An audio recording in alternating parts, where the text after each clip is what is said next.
And we are broadcasting live just as Mr. Aaron enters into the room to join us for our weekly Thursday night Torah discussion. Good evening, everybody. I'm James, the Idol Smasher at gmail.com, and this is the Orphans of Avraham. Aaron's here. We've got Will here, who's got questions. Will brought questions.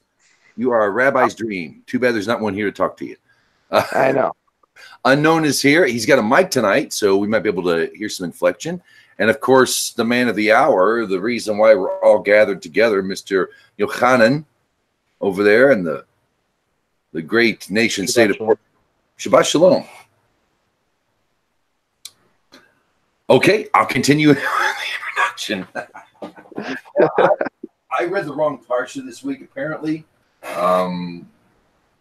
So we're not going to talk parsha tonight. Unless anybody else has parsha notes, I can dig through the Chumash and fake something real quick. Topic of the week I wanted to bring up. We can really go anywhere, but what I'm going to be asking everybody when they come into the room tonight is their views on the difference between mitzvot and religion. We've had Rabbi Asher in here, and even Gav on occasion has explained how we have created religion out of Torah. In the Judaic circles, there are certain folks who, and certain notions that come from what I would consider religious sources and not Torah-based sources. I think everything comes from the Torah. I think you can get all your mystical, I think you can get all your psychological, human condition stuff, and I think you can get everything practically as far as do's and don'ts in the Torah itself. That's my gig. I think it's universal. I think it's ubiquitous. I think it speaks to every aspect of human consciousness, not just the fatherly do and do not. But we, when we get into the metaphysical and we get into metaphysical ideas, we've noticed that sometimes we create mitzvot. And the difference between, I think, a mitzvot that we have now, sometimes rabbinically, when I say rabbinically, not necessarily in the Talmud, but what the rabbis have come up with over the centuries, leads toward the religious. And and then on the flip side, when we look at non-Jews, a lot of people say, we've got to give the Muslim, we got to give the Christians, especially the Christians, got to give the Christians credit. And I wonder just how much of that credit we can give them, how much mitzvot is even worth it to them. I mean, even if you have a religion, does your religion honor mitzvot? And what is a mitzvot? It's a commandment from God. My personal belief, my take on this, I'll start us all off, but in the notion of religion versus mitzvot, I think that you can't really separate the two in the end. You'll never separate them because religion has created a Torah-based format that seems to work so well over all cultures. But I'm not sure if we can put belief, because somebody believes in God, I don't think is enough, and that is enough for some people. I've always wondered about the notion of, it says, do not see the kid in its mother's milk. Do not boil a kid in its mother's milk. And yet there's some people that hold a rule that you can't have a dairy product and a meat product 6 hours between each other. That's like 2 fences away from Torah. That's too much. And I'm not going to pick on that one mitzvot, but I think that sometimes we go so out of our way to be God-fearers, we cease being God-fearers. I'll just say that right now. Do we, if we know that there's no historicity in Torah, like some people say, why are we teaching it? If we're teaching it, why do we keep having people say it's not a historical document? I love this argument too. This is another argument I want to bring up that's been really eating at me. And while I've got a captive audience here, you've got this whole notion that the Torah doesn't contain history. It's a greater teaching than that. And then I go back and say, oh, so Avraham is not your forefather then. Oh, Avraham's our forefather. Absolutely. He's the first Hebrew. He's the first Jew. Well, but okay, so the Avraham that was a progenitor to you is not the Avraham who was a progenitor in the people of the Torah. Oh, well, he was. Oh, that counts. Oh, well, that's part of Torah that was actually historical. Oh, but right, but his son wasn't Isaac, and his son wasn't Jacob. Oh, well, that part of Torah is true. That part of Torah is true. What's the other thing we get from these, from some of these folks that I call them out on? Oh, so there was no Sinai and Adam's whole, so there is no line of Aaron because Aaron didn't exist. There's no history in Torah. Well, Aaron existed, but we get that from the oral Torah. Also, the oral Torah is talking about a different Aaron than the one in the written Torah. Well, no, that's the same Aaron, but it's not a historical account. Oh, so he's not the son of so and so. He's not the father of so and so who got zapped at the temple. Oh, well, he was same. Yeah, but we don't. That's not a history. I mean, what's the point? That's my gig. I believe in God. I know Torah is true. I keep the Mitzvot. I apply it to my life and it works. And then when I go out in the world and hear about Torah, and I listen to half the rabbis on YouTube, and I listen to half the people who call themselves God-fearers out in the world, and I just want to throw up. It's like they don't mesh up. There's no matchup between what God wants and what we do. We just don't see. I think I don't know. Anybody else want to talk about it? Go ahead. I think I've said enough for now. I've got another point I'll bring up a little later. Survival came in and out. That's great. Hi and bye. Who's that? Isn't that part of the the issue is like, or maybe at least what I see as part of the issue is like, we say that the Torah is not a historical document, and then people say, oh, so it doesn't have any history in it. But that's different than saying it's a historical document. Like the Constitution is a historical document. So I think we can get the words, we can move the words around in our head and end up with the wrong perspective. And then, of course, most people just go with whatever it is. So the mass majority of people that you say, they'll just say things like, oh, it's not a historical document. And then they just move past that statement. But they don't ever really dive into, is it a historical document? It is not. And I guess my perspective on it is what I've always been kind of taught to understand that statement as it's not anything that we could throw out or hard, fastly hold to if there is some kind of evidential change. So it allows for the room to say, oh, did a flood happen? Yes, but maybe it was just in this little area, and maybe it wasn't exactly at this time. Without necessarily changing the structure of the the divine words of God, if you will, that are held within the storylines that go on. Yeah, just sort of observing this whole Judaism thing from the perspective about how because I have no idea what mitzvot is. I'm like trying to pick up context clues to figure out what you're talking about. It's one of the commandments of God, like we don't, you will not kill, you will not have imbalanced scales. I see. That sort of thing, yeah. It's what God commands directly, right. So there are a number of people, like, I'm picking a lot of this stuff up from gentile religion in general, not any specific.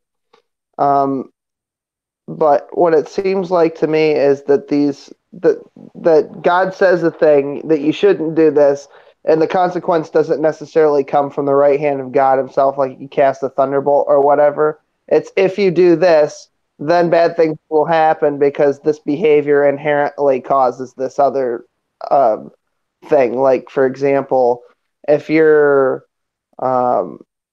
if you're a tribal person living in the desert 2,000 or 3,000 years ago and you engage in homosexual acts, then you necessarily open yourself up to the spread of disease and infection and all these other things.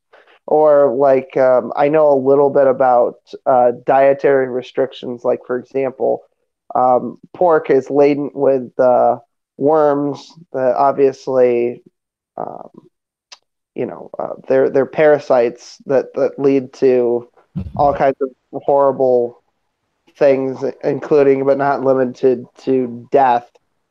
and sort of, you know, like yeast, unleavened bread. It all makes sense. Yeast is a bacteria, left unchecked. It, you know, so it seems like God says a thing because he knows that another thing will come of that, and it's not necessarily that God's going to dole out punishment. He's saying, listen, if you do this thing, then it'll lead to other things, like even idols and things. If you believe in demons or devils or whatever, it's like, hey, listen, if you worship false idols, you might let these things in, and then they'll cause all kinds of havoc in your life, or, you know, something of that nature. And he doesn't need to say it as much as it just happens. He says it's a blessing and a curse, and here's what will happen if you don't do this. Right, exactly. Straightforward. Go ahead, Aaron. I think that part of what goes on within Judaism is there's a specific methodology that's been handed down from what anybody that accepts that methodology is. They believe that it was handed down from the Creator. So we say that the Divine One knows how everything works, and then he handed a specific system down to mankind on how to better themselves in whatever spiritual, physical, you know, metaphysical, any of these kind of ideas to be able to better yourself in. And so there's a lot of things, I think, within that, within the confines of that system that seem idiotic or mundane or maybe way over the top or don't seem to make any sense. But I think it's like anything else. Like, you know, the tongue on a shoe maybe doesn't make any sense. You know, it could have just been a little bitty slit, but they had this big long shoe until you get into like how the thing is actually produced and what would have to go into, you know, entailing to get inside of that shoe if it wasn't such a wide opening. Right. Well, unknown, any input from you guys? Yochanan.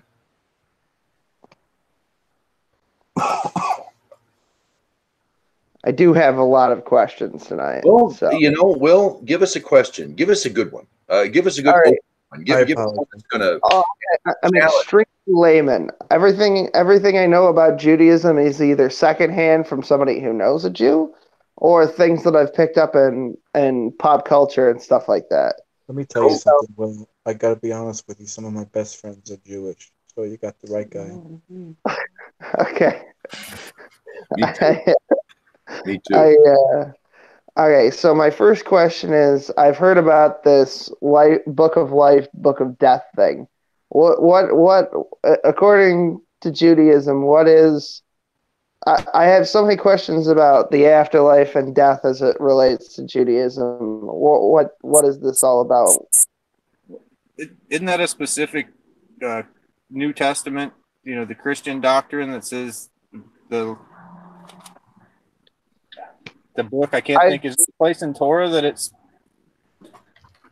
I don't know. I heard something about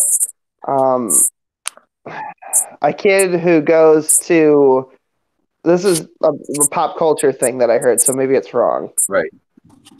It's a Jewish story, and he's telling the story of this kid who goes to temple, and the rabbi used to scare the shit out of him, telling him that, you know, they have to, there's some kind of day or something where it's almost like repentance or something, or rather, what's the word? They go and they have to basically confess their sins before Almighty God in temple, right, before Rabbi. Purgatory? You're talking about purgatory? And that particular instance will forever cement your name in either the book of life or the book of death. I've never heard the book of death. Welcome, Wade. I've never heard Shalom. I've never heard of the book of death. I have heard of writing down, you know, your name in the book of life, but in Judaism it was just kind of blown. It wasn't a big deal. That just means you get to live, like you're among the living. Oh. You know what I mean? It's not necessarily necessarily an afterlife. In Judaism, anyway, it's not necessarily So how it works in Judaism is that on Rosh Hashanah, God decides who lives and who dies for the year. Oh, okay. So, This is making you sense. pray on Rosh Hashanah, you go to temple on Rosh Hashanah, and you ask God for forgiveness, and you speak about if you ever went to a service, it's like 6 hours long, and it's an entire day of praying, and it's kind of fun if you enjoy that sort of thing. I've done it for a few years now, and you basically confess the entire day all the sins that you did, and hopefully that the scales of justice, the positive outweighs the negative, and if it does, God favors you for one more year, and then the next year comes, and then He gives you judgment again for that year. And every Oh, year He writes you in the book of life. So that's how it works. Every year you get written in the book of life. okay. So that leads me to my second question: is and it's actually two questions combined. It's what is the penalty for sin, specifically original sin? And is there an afterlife? Obviously, I'm pretty sure you have no concept of hell in Judaism, or a negative version of the afterlife, if you want to use that as a stand-in. So, if you bring in hell, then there's no afterlife in Judaism, and the only hell, I mean, there's a place of sleep where you await judgment, and that goes back to your earlier question. There is a day that you will be judged. You will be before your Creator, basically stark naked. Everything will be exposed, and the Satan, the adversary, will bring a case before God. And this is very figuratively. I'm talking very figuratively, but I'm using the text to explain it, which is figurative, and they even admit it. But you will go before your Creator, and the adversary brings charges against you because God commanded him to. It's not because he's out to destroy God. He's out to prove that mankind is or isn't worthy of the power bestowed on him. So there is a time when you go before the Creator, and your good deeds, it doesn't matter now. At this point, religion is out of the question. There's a universal law. Of course, it's in Judaism, but there's the 7 mitzvot. If you haven't heard about them, it's 7 laws that the Torah considers are universally applicable to the world. Not murdering, theft, not having illicit relations with yourself or your animals or your family, yada yada yada yada. You've got the prohibition against the poor treatment of animals, and setting up fair and balanced course. You get 7 mitzvot that are universal. So how good you are as a human being is what that means. Will be weighed against the evil actions you've done in the world, and that's the day of judgment. And where the idea of hell comes in, and this is where the idea of Jewish reincarnation comes in. This is one aspect. I'm giving you the one that I personally, it seems to fit better. Is there is a place where if you aren't ready to go before the Creator because you are so corrupted and so filthy, there is a notion in Judaism that you go to a place of fire basically to burn out impurity. Yes, it's painful. Yes, it's fire-like, and it's likened to fire, but it's not forever. Now here's where the original sin and the eternal sin come in, or eternal damnation. There's neither in Judaism. If you are so corrupt that your soul can't even stand before the Creator, you will get sent to hell for up to a year, like we were stating earlier, like John was talking, and then you come back until you get it right. When you get it right, then you go before your Creator, and then judgment's made. Okay. That's a concept. It's not necessarily one held by the majority or the minority, but it's one particular concept Judaism teaches in regards to why Christians and Muslims have come up with the idea of an eternal damnation. There is no eternal damnation in Judaism. That would be pointless and stupid. I see. So another pop culture thing relating to this afterlife stuff. And I hope I'm right. If anybody wants to correct me, speak up, for Will's sake, for my sake, for our viewers' sake as well.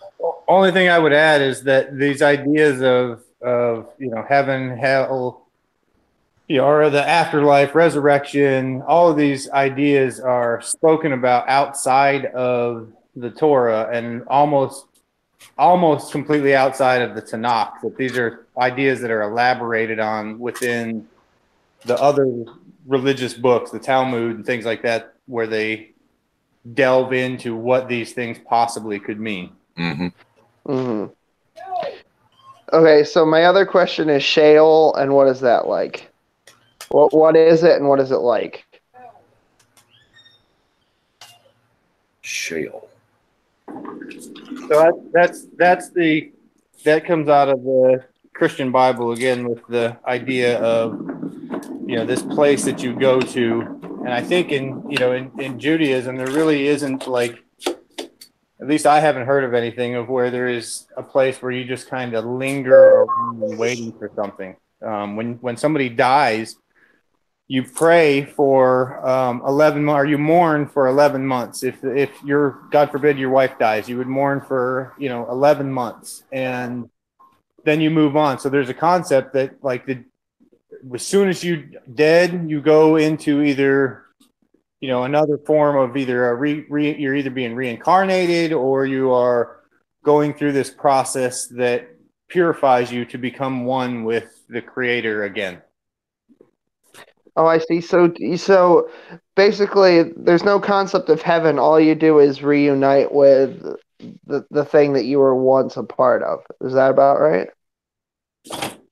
From what I understand, there's two types of things. Like there's a resurrection, that a so-called heaven on earth, where people get to live in peace on this earth. And then there is something that's beyond that, which is where everything just kind of comes back to its source. And Right. nobody really knows. I would argue that you're already part of the Creator. There is no reuniting, because once you realize that God's part of you and that you're already part of God, that's the real coming back.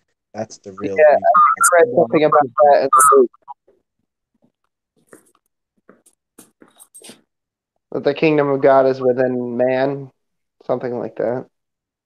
Sure, JC even said it. I think that's chapter 17, verse. Fuck Sorry about my language. Yeah, I'm not. I haven't really brushed up on my biblical hermeneutics for quite a while. So It's all right. You got some really good questions tonight. I appreciate them, though. all right, It's I nice. got one more question relating to Judaic mysticism. The golems. Kabbalah?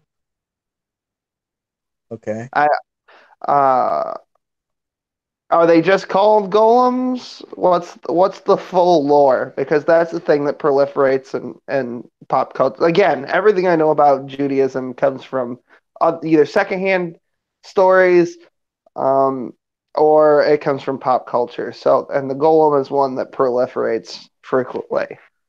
I heard It's big I pop heard culture. that they were created and they towed the continents apart or something. I don't know if that's right. This is where I'd come for clarification. It's where the story of Frankenstein comes from. Is it? Yeah, the Was Goyim copied the Frankenstein story from the Golem story. Oh, I see. There So was a was Mary Yeah, that's why Shelley? it's called Frankenstein. Oh, right. I don't. Why didn't that? Okay. Right, Frankenstein. Well, it's not the name of the monster, it's the name of the doc. This is things that people get shit over constantly. For science right. fiction. Okay, so if the golem, this is sort of anecdotal. If the golem is the progenitor to Frankenstein, is the the Kabbalah the first science fiction book then? Since Mary Shelley's Frankenstein was considered the first science fiction. I forget if it was a play or a novel first, but if it's considered the first work of science fiction, does that mean that the origin of that actually is the real? Maybe. Who knows? That's a good question. There's a lot of crazy stuff in mysticism that makes you want to think it's science fiction. I mean, creating demons and creating poem and all this other stuff, magic spells and oh yeah. Have you ever read the book Keys of Solomon? That's a good book. Have you ever read that? Yeah, I was into the occult for a while. The Lesser Key of Solomon was one of my. So that's all Jewish mysticism. Is that right? It's Jewish mysticism, yeah. Oh wow. Okay. There's people that believe in it. I mean, there's people that literally believe that King Solomon had the ability to summon demons and control elements of reality and have the power of God in his hands and stuff like that. I see. So while we're on that subject, then what? I'm trying to parse out because I studied biblical hermeneutics for about 3 years. So I know a little bit about Judaism from that too, but only incidentally because part of the study was involved in the biblical apocrypha, and I don't know how much of that is in Judaism and what is just stuff that was just added later.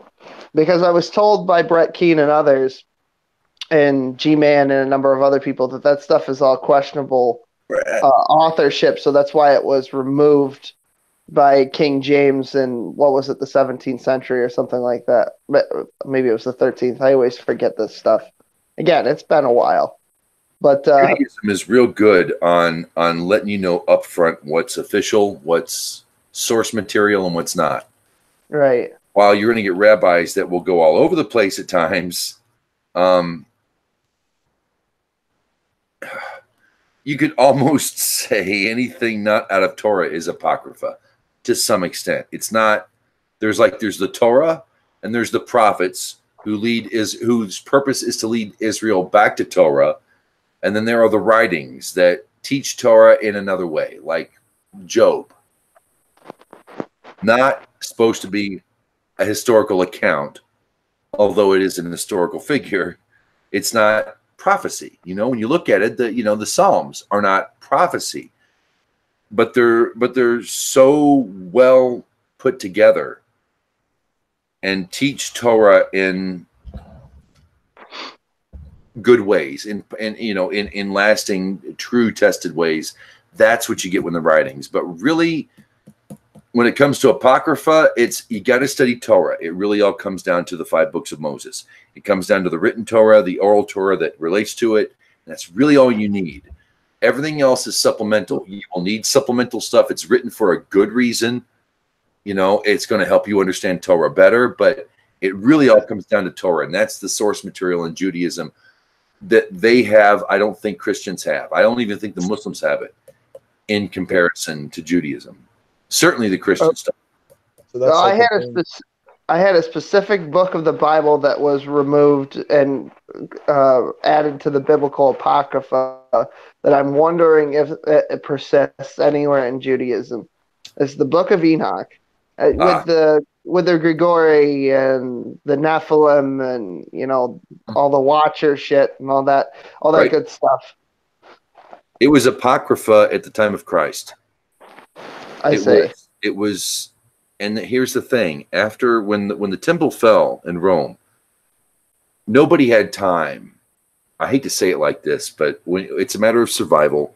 Only a third of the Jews were back in Jerusalem anyway. So what was circulating at the time in Judea, what was movements, ideas. Yes, it's a Jewish rooted book, but nobody had time to read it at that point. It was so far gone. Nothing could save it. So nobody really took the time enough to really explore the validity of Enoch. The stuff you're going to find in Enoch, I'll tell you this: you're going to find some of it in Judaism, and there's a lot of it in Enoch you're not going to find anywhere in Judaism. Nobody knows. It was at the time it was a little fruity, and no one had time or knew novel. No one had the time. The history prevented it from being explored further. It's still apocrypha, and it's interesting. I think it's a very interesting book. I think a lot of what comes out of it is interesting, but it's certainly not. There's a video game made about it, actually. So what? There's actually a popular video game based off the Book of Enoch. No way. where you play as Enoch and as the main protagonist. No kidding. Yeah. No, wait a minute. Is that the one where you go through that hellscape and you play as the king? His name is like Nimrod or something. The video game's called El Shaddai. Oh no, we're thinking of different capes then. Yeah. What do you think? Have you? Oh yeah, that other one is based on Revelation, I think. It's actually it's weird. It's sort of, the other one I'm thinking of is based on Revelation, but from the perspective of someone who died in like the 5th century BC, right? And I'm pretty sure, and he's a king that's described in the Bible, and he's just died and he finds himself in hell. And his experience in hell lasts all of maybe a total of, I don't know, hours. But in reality, the time that has passed is thousands of years. And it goes right up to the last day of humanity, where, you know, the Whore of Babylon and the beast whose number is 666 with, you know, 6 horns and 6 crowns. Well, there were some Jews who were. There were some looked at. I mean, when they say the Whore of Babylon, that was that was a fact. That was what people like Isaiah and Ezekiel, and that's what they were raging against. Because they were beginning to take Babylon over Torah. You know, Babylon was very. I mean, you ask any rabbi, and you say, "Did anybody have the Jews ever had it any better than they did in Babylon?" They'll all say no. We have it pretty good in America, but not nearly as good as we had it in Babylon. That comfort, yeah. I mean, you hear about you know, stories, sad stories about Jewish collaborators in concentration camps who were working for the Nazis, but you know, were Jewish, full on. But you know, it happens. I've actually met survivors of the Holocaust. You did? I don't want to. Yeah, I can tell you off air specifically, but there's photos of me, and I would be doxing myself pretty heavily if I were to specifically. Gotcha. But it was a large event. Excellent. And it's in a major Jewish publication. So. Anybody else say anything on the Book of Enoch? No. No. Interesting. It's an interesting book. Yeah. Well, I will throw this out there too, that if you read through the book and you look at the authorship of it, it's clear that there's somewhere between 3 and 5 different authors in it. The writing styles and what they go in and out of, from a literary standpoint, it's clearly not one author in any of the books of Enoch that you can find today. So the problem I have with Enoch is quite the big problem I have with Christianity and Islam. They both believe in an equal opposite to God. It what's the word? It fortifies the idea that there is an equal opposite warring set of angels against God. And when you look at the notion in Torah that all humans are created in Hashem's image, and then someone comes along and inserts the idea that there is an evil opposite to God, never heard of before. There's, you know, man is dual. You know, Earth is dual. Duality is a very human thing. You know, good and evil, yada yada yada. But when it comes to God, they want you to believe that there's some evil opposite that has control over the universe, it has control over the workings in the world, and that God's will is not absolute. You're going to create some crazy, goofy shit. And in my opinion, it's led to It's led to a lot of horrors in the world, but it's wrong. It's psychologically, it's damaging to the human condition. It's damaging to a social condition. The idea that you have the Almighty God. Oh, well, then there's the Almighty Devil, and they like to call him Satan too. Christians and Muslims have no fucking clue who the devil is in Judaism. They think it's this. They think it's Satan sets up a warring bunch of angels in heaven, and there's nothing God can do about it. He's helpless. He just poor God is just helpless. He's weak and ineffective to stop all this. I do have a comment on that. You teach a civilization that for 1,000 fucking years, you're going to come out with a fucking crusades like we have today. It sounds like bad anime. It does. It's comic. I do have a stupid. It's a horrific idea you would impose. Go ahead, man. I do have a comment on that Christians often overlook. Okay, so in Christianity, Satan is limited, but he's all powerful when it comes to sins of the flesh and the earth, which means that he has access to all human knowledge, right? So assume this. Assume that somebody has read the Bible to the fullest extent and has knowledge and is tempted to sin, right? And they let the devil in, which somebody has undoubtedly done at some point, obviously. And so Satan is aware that this book exists, right? So he looks into this book and he sees, because he can't touch it himself for some reason, which doesn't make any goddamn sense. This is all Christian. I just want it for the viewers and make sure this is the Christian notion going about in the world. You're not the first to say this. I just want to make sure that we all know that it's not a. Go ahead. Assumably, he knows what's in the book, and he knows how it all ends. It's all written there, and assuming that this is all the divinely inspired word of God, right? Then that means that he knows through revelation how the last days come. So all he has to do is not break because apparently there's 7 seals that need to be broken before the apocalypse can come. So, right. Well, if I was the devil, if I just wanted to keep collecting souls forever, I wouldn't break the 7th seal, because if you look at the text as it's written, and if you're the devil, the only way to win the game against God is to not play. Just never bring the final battle.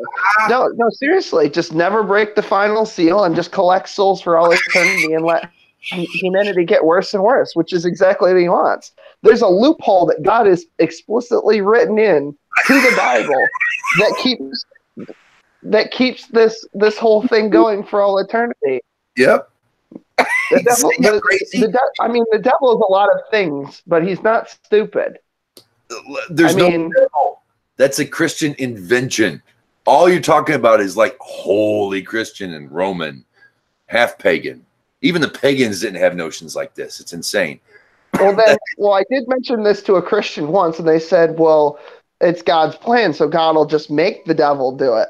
I said, well, wouldn't that violate the whole omnibenevolent thing that God has going on? Well, no, that would be merciful to bring about the end days and torture people for all eternity. No, because the angels are doing it. They're not. They don't have the same. They don't have the same neshama we have. So he can. Yeah, they're like little robots. They do what they're told to do and programmed to do. And Satan, I don't get that at all. Okay. Look at it this way: the purpose of Hasatan in Hebrew, Satan. Satan. When I say Satan, I'm like Southern Baptist. Satan. Did you say Satan? Satan. Somebody say Satan. Could it be Satan? Satan. Hasatan was created to test man's goodness. That's it. Yeah. He's an agent working for God. When you're being tempted, that's God tempting you. That's Hashem tempting you to test your goodness. Through the puppets. Because humans have free will, and the fact that he wants us to get better, we have to improve. So yeah, the adversary is there. He's real. But if you want to find him, look in the mirror. You're not going to find him in hell. There's no hell. You're not going to find him in some gathering some army. You want to find the devil, look in the mirror. It's that part of you. He's going to, the adversary. It's like the angel and the devil sitting on your shoulders. Yeah, because the contemporary view of Satan is sort of what's the word? He's sort of like almost an The assistant DA. He's the assistant DA. Well, yeah, he's sort of like an anti. He's like the sympathetic villain or something like that, where it's like, he just wanted, he was the first creation, and so he thinks he should be exalted above all others, but God favors this other creation, man, over him. But he was created to be basically the hand of judgment for God. His name is Lucifer. It literally means light bringer, and apparently, in extremely contemporary versions of the devil, he looks like David Bowie. And I'm not even shitting. Yeah, I saw that. Yeah. No. That's DC. The DC hero, superhero, Lucifer Morningstar is literally the devil. Yeah, looks like fucking David Bowie. Look. The Dante's Inferno is great comic book superhero, supervillain level fun. Right. It's nothing more. That's it. Right. Okay. It's not. I got you. I'm following. It's great. No, it teaches Dante's Inferno and the idea of Lucifer setting up it's I think for its time, and it's really good moral dilemma. It really does apply to much of the human condition. But it's not Torah. It's not in any way. For one, Lucifer was the first name of Venus. Before there was Venus, it was Lucifer. That was the star that rose before the sun did. He was the bringer of light, the bringer of the sun, or he at the time. Yeah, Lucifer. What the Romans, the bloody freaking Romans did, even the Greeks did, the Romans are the ones who decided that when in Isaiah, in a completely off topic, moving way sideways on thought, we had a guy whose name was Hillel, or not Hillel, bringer of light, Nebuchadnezzar. Thank you. Yes. That was his name. He was the light bearer. That was his name, the morning star. That was what his name meant. You read the whole chapter of Isaiah 14, let alone 13 and 15, let alone the whole damn book. He's talking to a king. He's talking to a human. Oh, art thou have fallen, that morning star, day star, son of the morning. You've turned your kingdom into shite. You were such a beautiful thing. Look where you've fallen. There's no Lucifer. But now I'm gonna give you something to chew on here. They inserted Lucifer. They injected. I like the word inject lately. Because that's really what Romans are really about. They injected the idea of this Lucifer. They said, oh, well, there's a morning star. This guy must mean our pagan god. Why? Because at the end of Revelation, the second to last chapter or the second to last paragraph in the book, get you a red letter Bible. What does Jesus, JC, Yeshua, Jesus, what is Jesus? Jesus calls himself the bright and capital morning capital star. I see. So this segues perfectly into my next question too. Anybody want to chip in? Please shut me up. Go ahead, Will. Working on it. My next question is in Judaism, what is the role, or what was the role of Jesus of Nazareth? And also, before you answer that question, I would like to make a point. It's funny that here's as an atheist aspiring Jew at this point, let's face it, I find it sort of hilarious that the Bible goes to such great lengths to basically manufacture a story about a tax and a census that never happened historically, that I can find no solid evidence for, and never have in all of my years of study of the Bible. There was one, but it was at the beginning of the Beit Hamikdash, at the temple, when they took like a half shekel for every person that was there to count it out. Well, that would be about the only extent that you saw. They go to all of these lengths to put this guy in this place that he needed to be born in Bethlehem, so that he could fulfill this prophecy that is never referenced again, and Jesus is constantly called not Jesus of Bethlehem, his birthplace, but Jesus of Nazareth instead. Because when they left Bethlehem, and for the 2 years they were gone, they came back to Nazareth. Well, yes, but it's my understanding that there were no surnames at this time, so people were. Oh, were there? And even in Judaism, Jewish circles, tribal Judaism.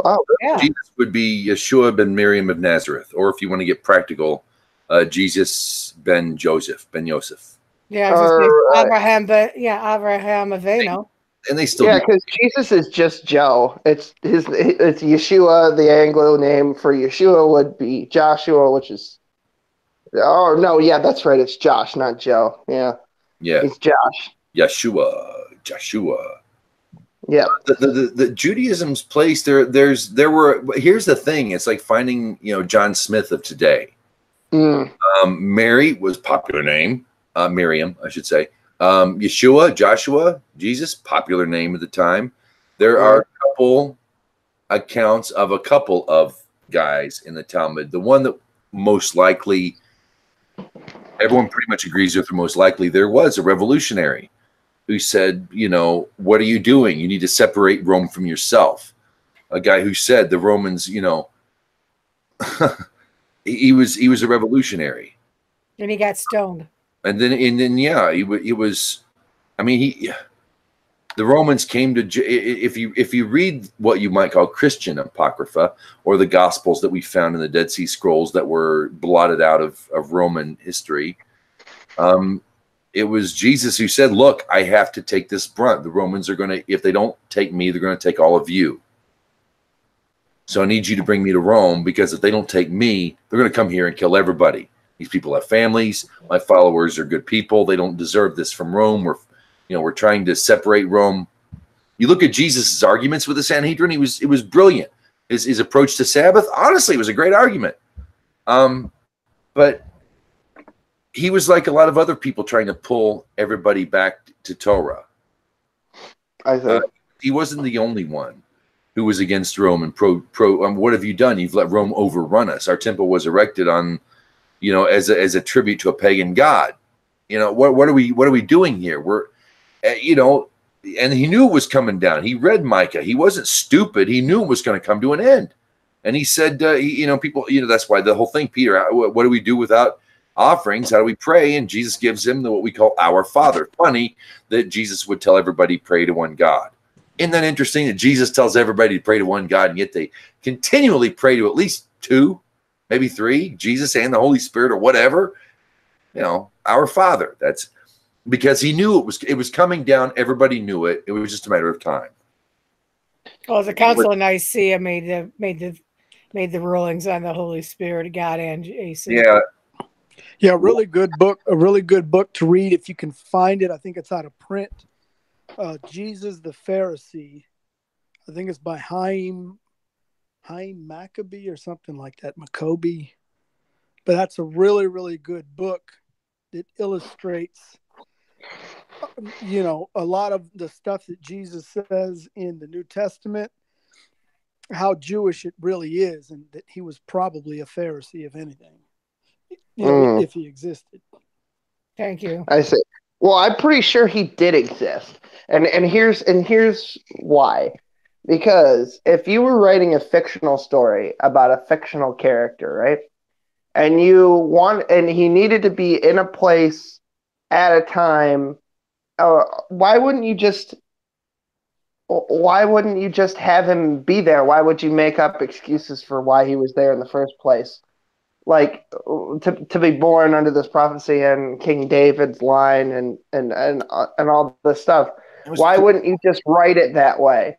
Because people were already moved by what he said, and his teachers already had their own books, and it was going like wildfire amongst the Jews, and even started to leak over into Gentile territory. So when they couldn't, after they executed all their leaders in the first century, and people are still talking about this guy, what do? You assimilate him into your culture and make him one of you. So they create an idol. like a martyr, and that unites people. The earliest references I can find to Jesus at all are 50 years after he died, and then it's not until almost 200 years later where you start to really hear the name Jesus being circulated in literature. And maybe you can't say that there weren't people writing at the time, because there's plenty of writings from even before that. Plato, Aristotle. I mean, the Romans and the Greeks before them were not an illiterate people.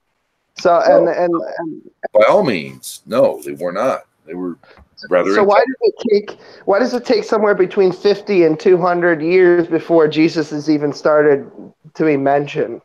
And listen, Jesus had mentioned in Talmud prior to that. I mean, not Talmud. Jesus had three siblings.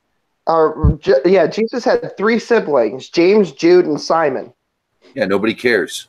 And they didn't. And in the entire time of their life, never once did they say, "Oh yeah, my brother, by the way, is the son of God, but also God at the same time." And he raped mom just so he could be with mom, and he killed himself so he could be himself to come back in 3 days. Yeah, we got it. Well, you can't really rely too much on. I mean, I don't know whether he existed or not. I kind of believe he's an amalgamation of a bunch of different people. Thank you. But you can't rely on history, because I heard somebody say that there are philosophers that there's really nothing to prove that they ever existed. Well, the thing is like James was starting to allude to, was in the Talmud, there is a story of him existing. Yeah, but even that, you have to think the Talmud was written. What it wasn't. The Talmud is the oral Torah, basically. No. But I mean, it wasn't completed until what, the year 200. And the only reason that the oral Torah was written down was because they were losing the sages left and right, and they didn't want the information to be lost. I think there was a guy who did exist who moved a shed ton of people and whose name carried on. Right. I believe that he was a good man. I believe that he was a good Jew. But when you say things like give to Caesar what's Caesar, and give to God what's God's, that's Jew all the way. You don't say that being, he was. And honestly, if you can look at him as a Jew, it's like Michelangelo says, I don't see a sculpture, I see a block of marble, and I take away the unnecessary bits. When you look at Jesus as a Jew, a lot of John goes away, for one thing. A lot of the historical bullshit, like you say about censuses and the one time that Rome decided to have mob rule decide an execution. Are you freaking kidding me? That's not how Rome functioned. Yeah.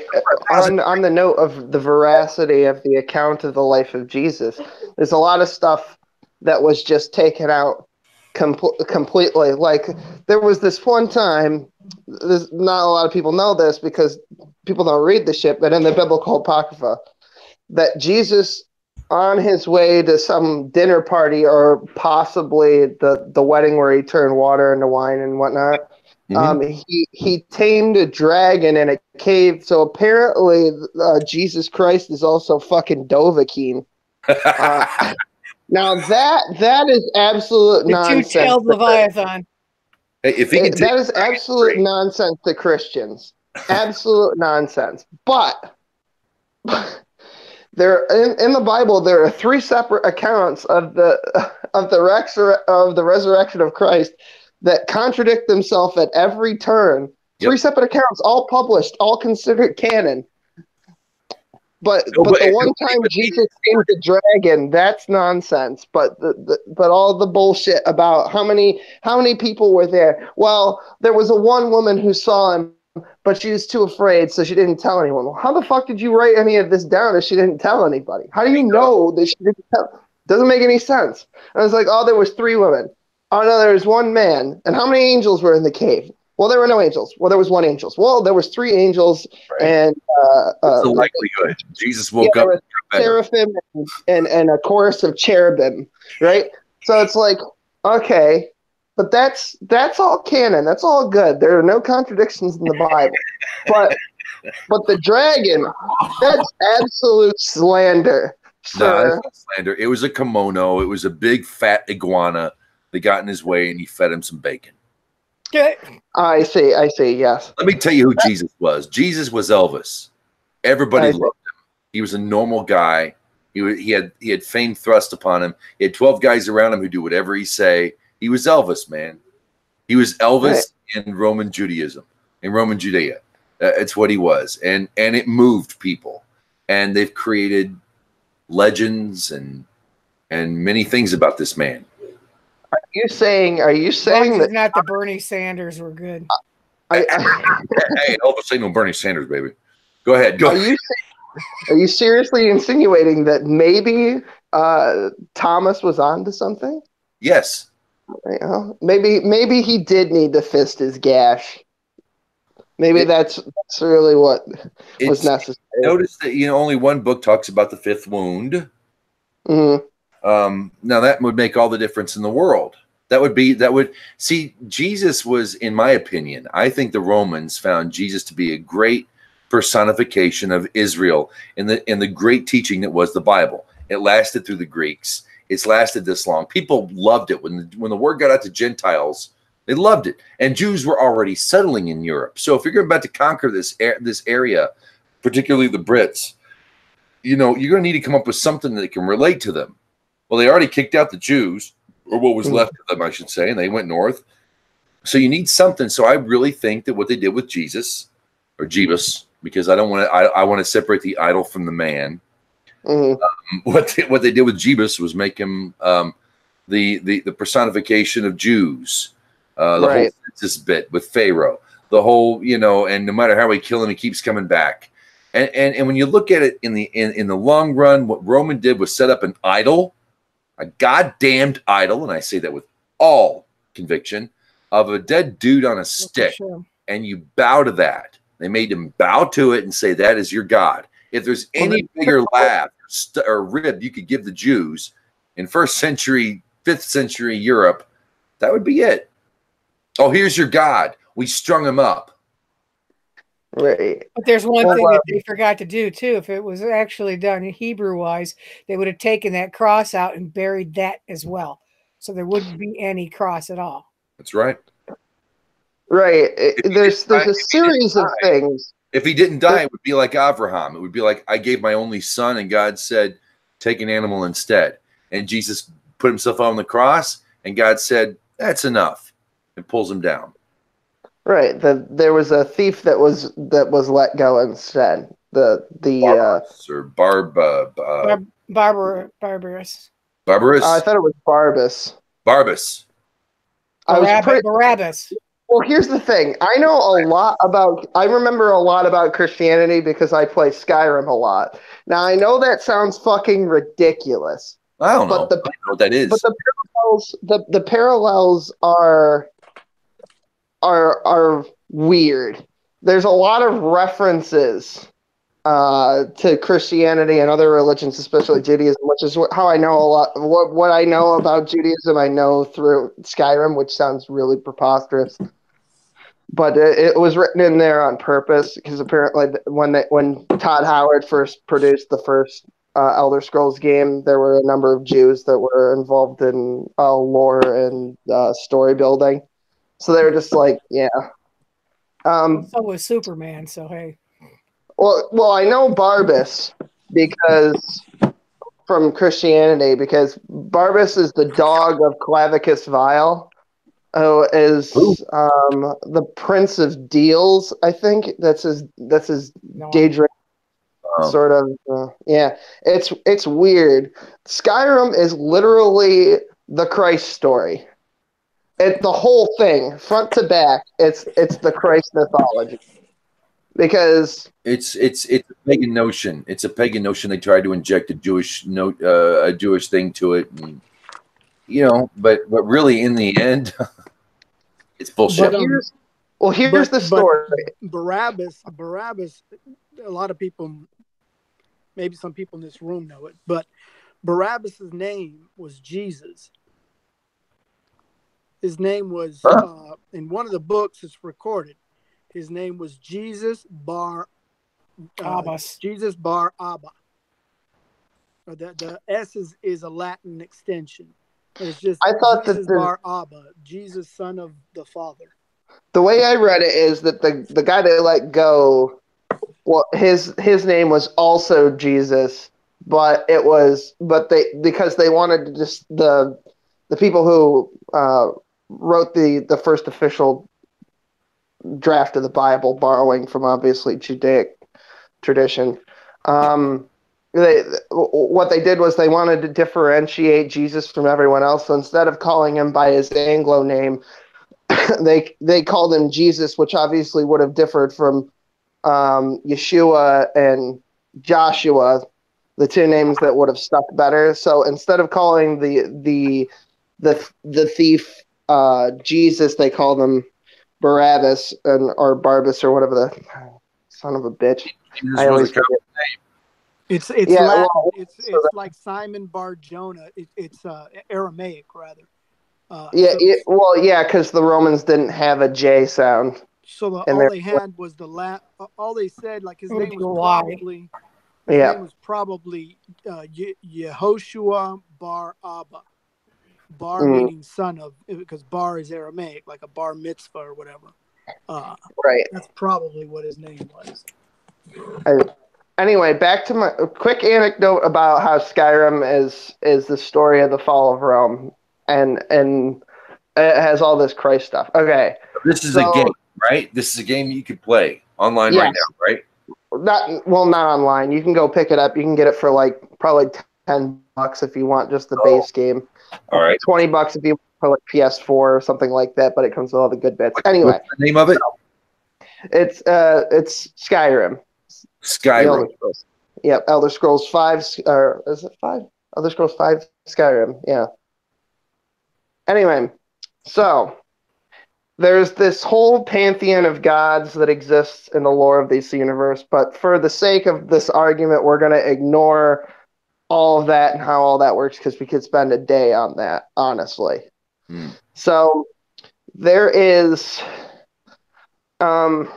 the base mythology, though, is in the beginning, there are these two elements, and they are basically proto-gods, right? They don't really do anything, they just exist. And their names are Padme and Anu. They exist in what is essentially a vacuum, and one is the essence of change, and the other is the essence of, they're considered static and dynamic, so obviously polar opposites. Unchanging and changing. And basically, the unchanging is the void, and it likes things the way they are with nothing in them. And the changing basically is like, now I think I want to make. Well, yeah, I'm getting all that. They're like, all right, the changing wants to basically make stuff. That's what it wants to do. It's always existed, but now it wants to make some stuff. So they get into a fight, and the changing dies, and the unchanging is mortally wounded, right? And from their blood comes a number of gods. The first among these is Akatosh, also referred to as Oriel, and you'll notice that name sounds familiar too. It's El Elyon, for example, and a number of other variants on that. So he's the first god, and he's the Lord of Time, right? So much further down the line, these gods in this vacuum decide that they want to create a universe, right? And there's this god called Lorcan, right? And basically, he makes the gods forfeit some of their. He doesn't tell them that this is the case, but he really wants to create this planet, right? So basically, he makes them forfeit some of their power and omnipotence and omniscience to create this thing, right? And some of these gods that are involved in this creation figure out this thing, and they flee. They create holes in what's called Mundus, which is basically the ether. Well, it's the ether. This is basic. They're basically, if you imagine it this way, they're basically floating around in space, and the stars and the sun are basically like if you were to punch a hole in a piece of paper with light behind it. They're basically where they exit, right? So anyway, you get to this point where the whole thing happens, and the gods are pissed that they were tricked, so they tear this god apart. He becomes the moons. There's two of them in this universe, Right.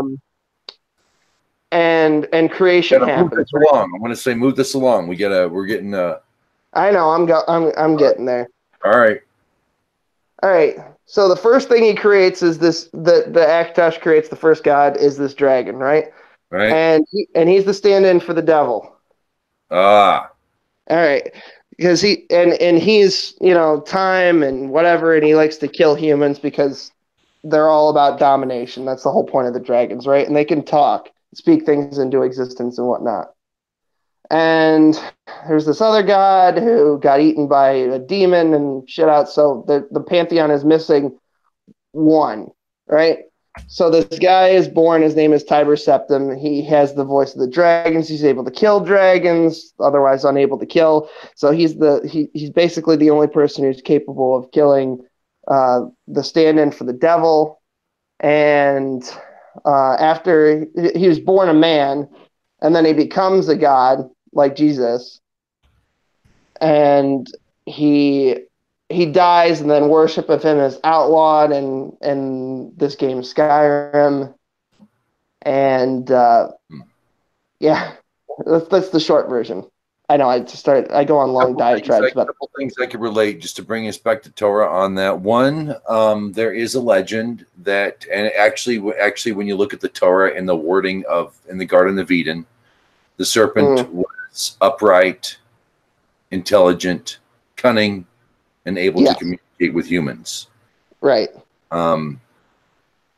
Another legend, which is not quite as well known as others, is that Satan might be riding his back to make him act this way.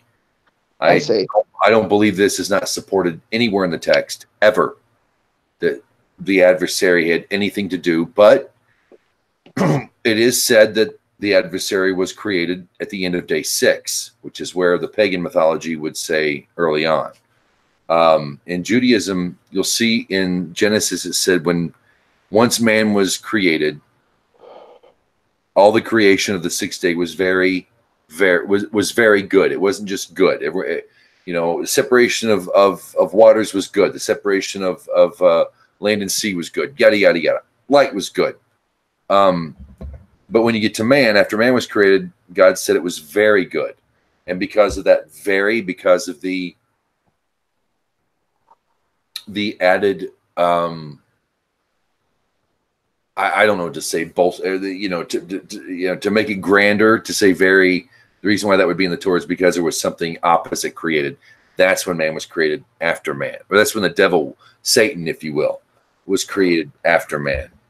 I see. There's I mean, the word for dragon is the same as Nachash, which was the same thing that Moses used in his staff, the same thing that the Egyptian priests used to mimic that. Nachash, what else is a Nachash? Well, not Nachash, it was another word. Nachash is a snake or a serpent.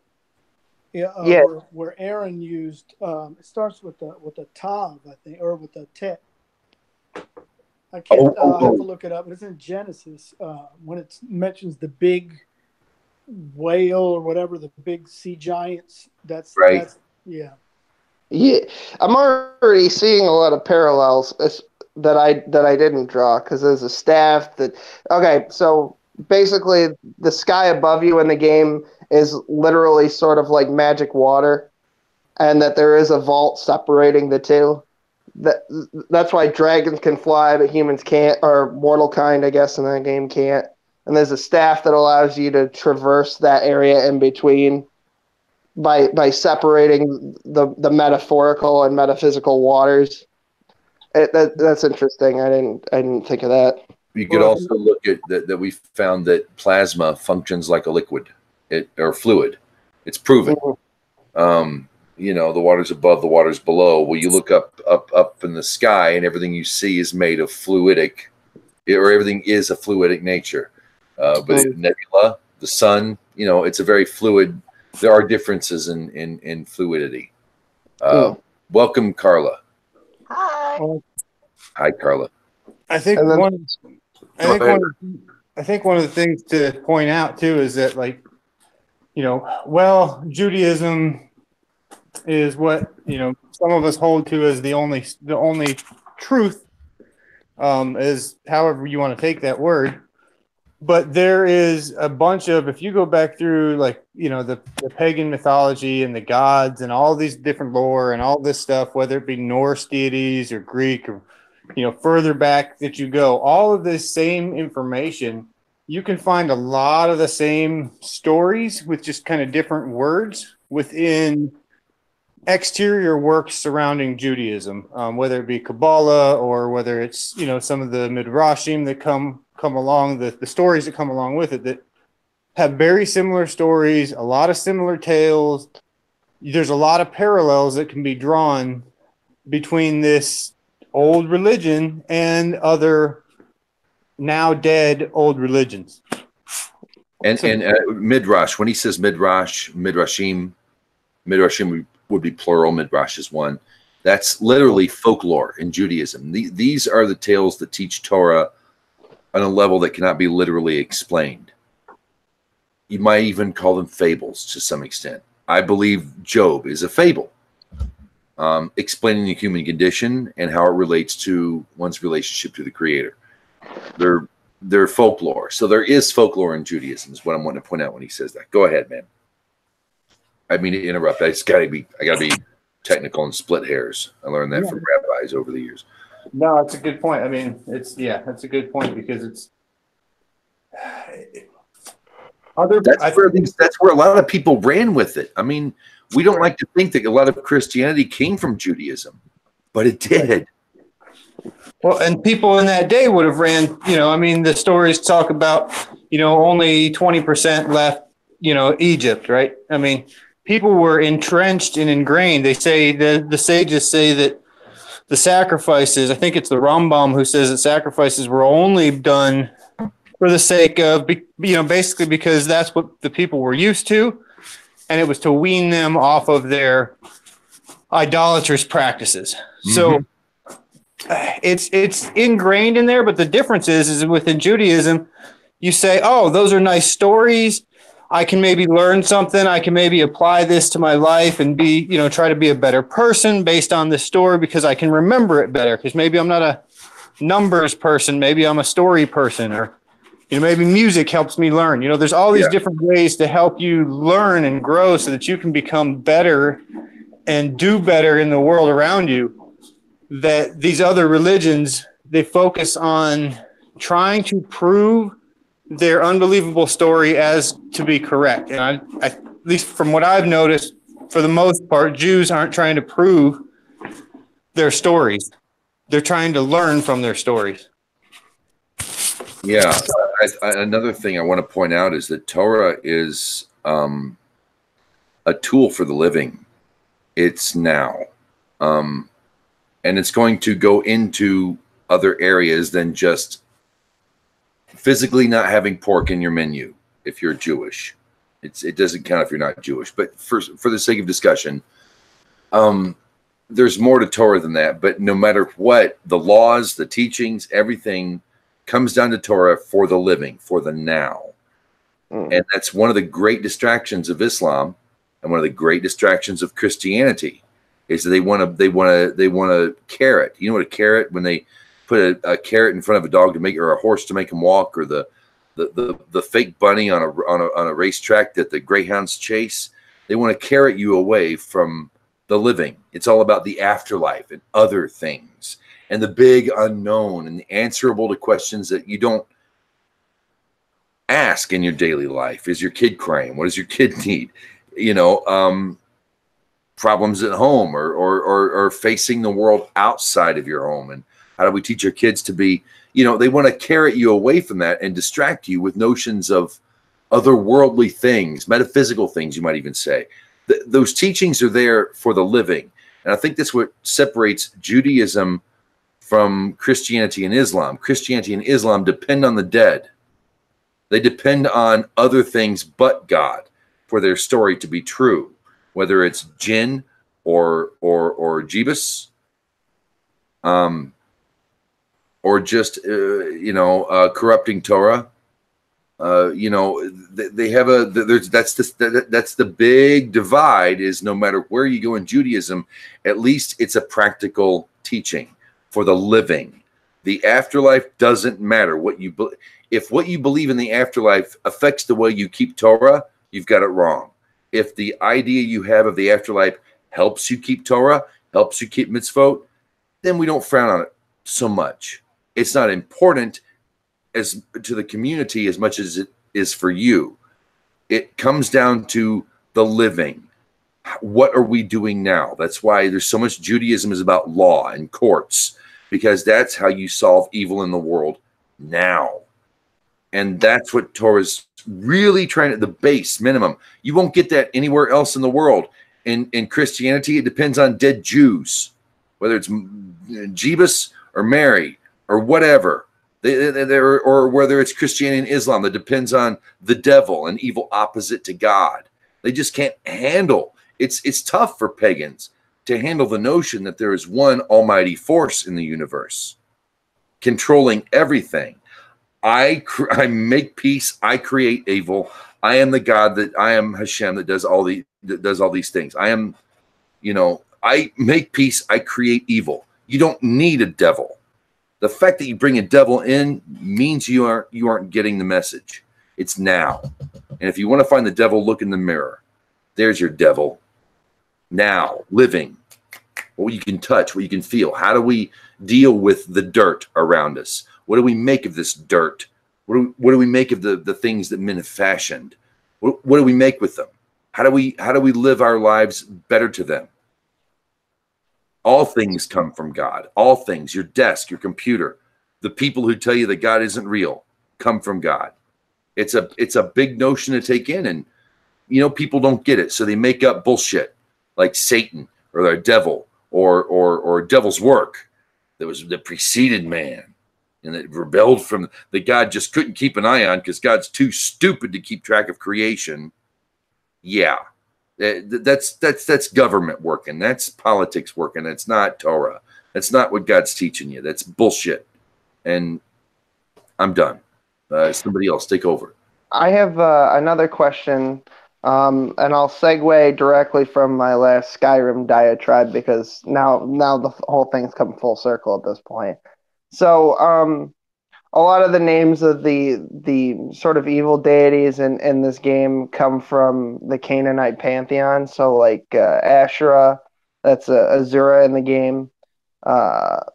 Molag Baal, which is obviously a combination of Moloch and Baal or Baal. I forget how it's actually pronounced.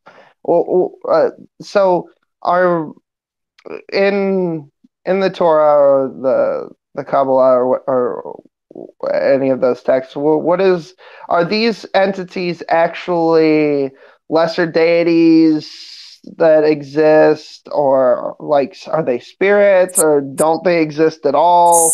What is the relation to these other sort of proto-Judaic sort of Canaanite deities in relation, because they are mentioned in the Bible. I don't know what presence they have, if any, in Judaism, but that would be my next question. Well, they're certainly not deities. No. Well, I don't know what else to call them exactly. They would have been called demons in Christianity. I don't think that Judaism has the same concept of a demon. In Hebrew, right, the word for angel is malach, is the same word for messenger. I see. So you can apply it on a metaphysical level if you want, but the simple basic meaning is when God does something in the world and that manifestation is seen by people, that action or movement that is seen or that sound that is heard is an angel. Like I think it's in Kabbalah that they teach that Metatron is the voice, is the voice of God. And there's even some of this lingers in Catholicism that you can find where they have Metatron in that place of the voice of God. So when God speaks, it's actually this angel Metatron who is relaying the message. So it's just a way of saying, this is God. When God comes down and acts in kindness, he sends his angel Gabriel, and Gabriel does this and that and the other thing. It's just kind of a way to understand God, but it's nothing separate. It's not like God's babies or anything like that. Unmade by human hands or wombs. Well, yeah, I was like, well, there's a lot of like, it's confusing to me because Canaanite and early Semitic religions that had a pantheon instead of an exalted God above all others, like Yahweh, for example, sort of integrate all these different names into each other. Like a new and Akkadian religion sometimes makes its way into the Bible. What the what's another one? Amora. I said Asherah. Asherah's. I think she's a water god, and I think that relates because in Canaanite religion, Yahweh is a water god. That's why he's always doing stuff with water, like the flood and whatnot. Well, it's not it's not like when the Torah came down from Sinai that all of a sudden this whole brand new language was revealed. It was told over to a people and then written, according to tradition. It was written 40 years. Well, yeah, 40 years later, 38 years later, it was written. So this discussion would have went on for a period of time, and right before Moses died, he sat down and wrote all these books up. So he would have used terms and languages that the people would have understood from, they wouldn't have, it would be no different. It's like God, like the idea in Christianity that when, God speaks, he says, "Thou art my children, whometh I have come to saveth thee." That's not even a realistic view of God per se, in the sense that he's not going to speak one language. So when you have something like Yahweh or Ashrei or these terms of other gods, people deified, especially pagan cultures. It's very similar to Hinduism, where they deify everything. So every word on some level, especially in a Semitic language, which is relatively small, could very easily be associated with some deity, because people take things and then they deify these individual objects. Okay, that makes a little more sense. At least that's the way I would, I look at some of those overlaps between the words of, pagan deities and some of the words that are integrated in with the Torah and the Tanakh.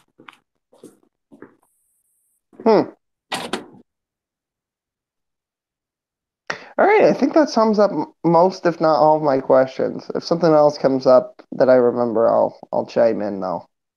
I think that's everything though.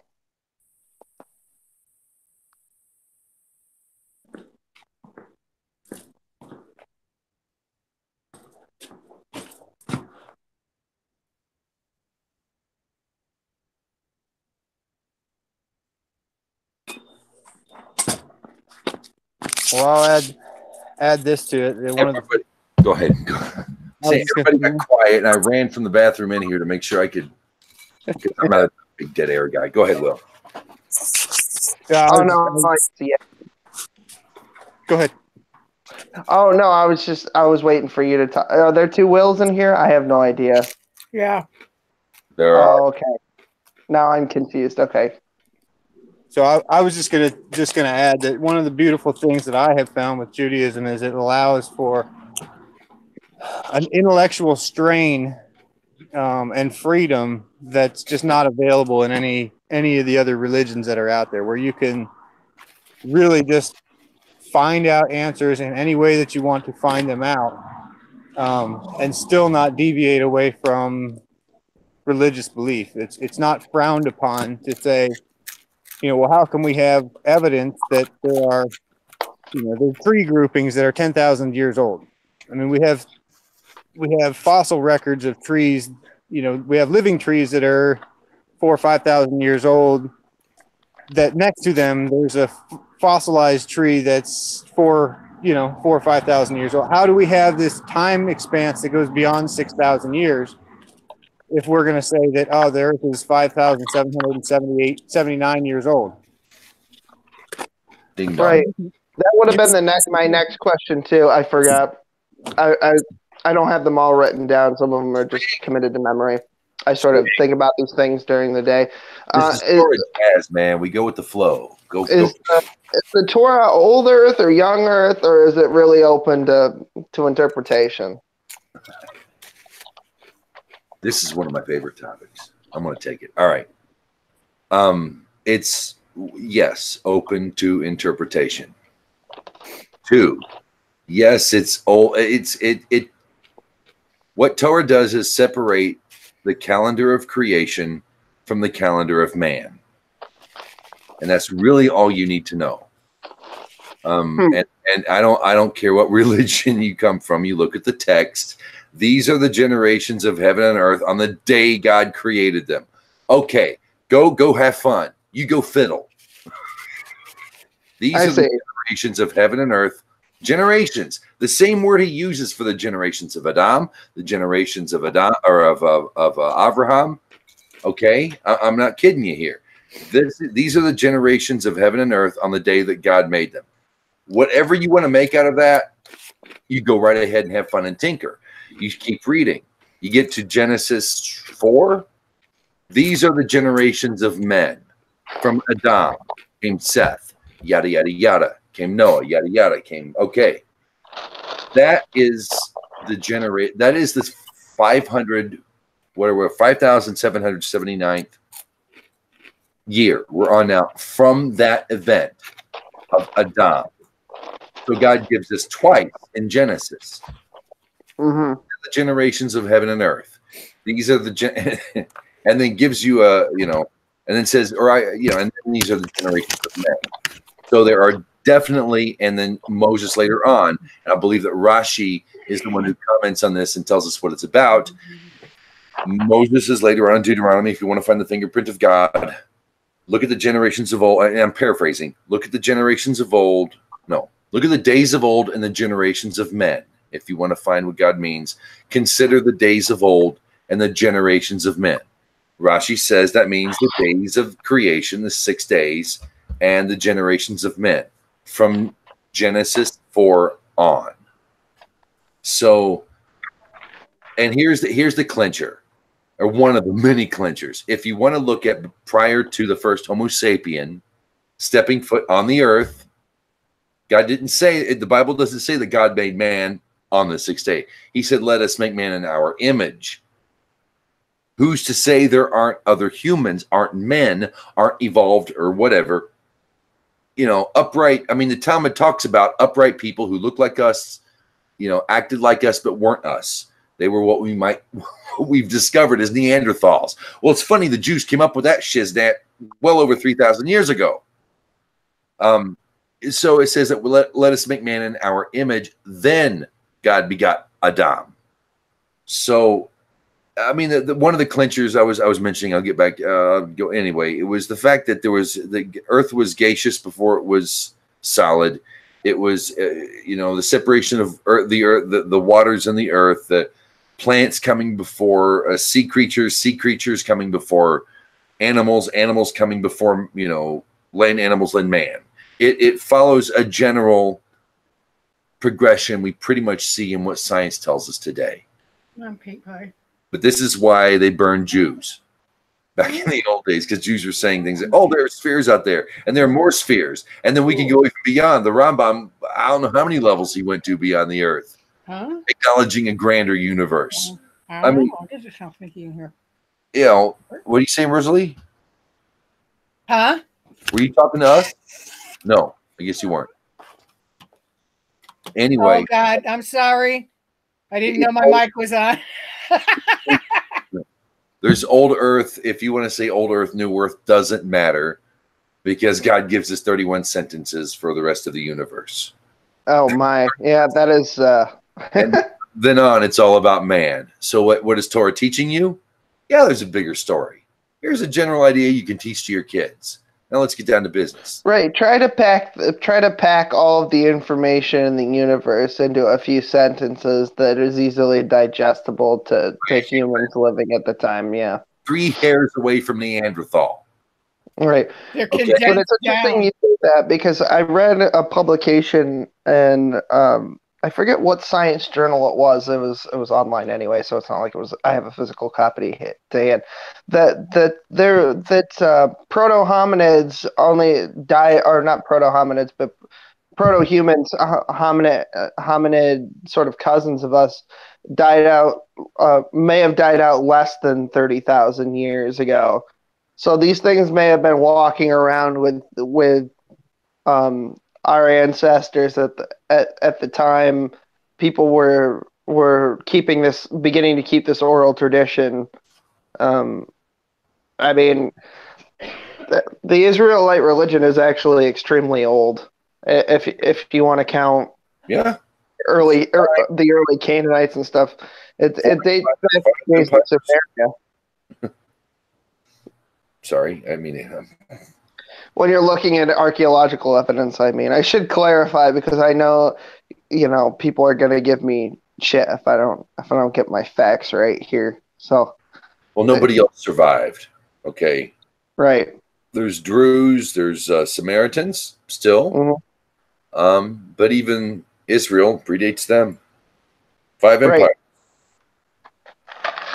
Not many other folks have survived that kind of. What is God telling us? And people have tried. Historically, people have tried.